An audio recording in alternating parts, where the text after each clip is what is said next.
Muhtasari wa habari, Sakata TV. Leo tarehe 6 Machi 2026, katika jiji la Bujumbura kumeshuhudiwa hali isiyo ya kawaida inayozua hofu na taharuki kwa wakazi. Taarifa zinazotufikia zinaeleza kuwa katika tarafa ya Buyenzi kumekuwa na matukio yanayodaiwa kufanywa na watu wanaotoka Jamhuri ya Kidemokrasia ya Kongo. Mashuhuda wanasema watu hao wanadaiwa kufanya vitendo vya kushangaza vinavyohusishwa na uchawi.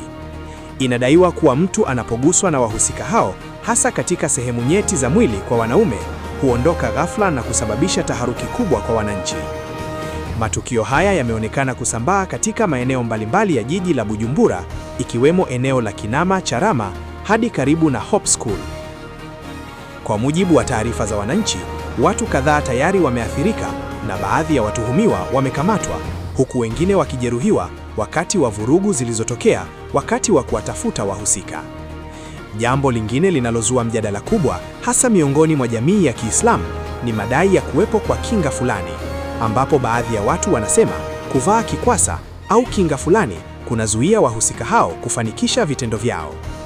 Hata hivyo, mamlaka bado hazijatoa tamko rasmi kuhusu tukio hili, huku wananchi wakihimizwa kuwa watulivu na kutoa taarifa kwa vyombo vya usalama pale wanapoona jambo lolote la kutilia shaka. TV hii ni Sakata TV. Endelea kuwa nasi kwa taarifa zaidi kadiri zitakavyokuwa zikiendelea kutufikia. Mimi ni mtayarishaji wenu, Taylor.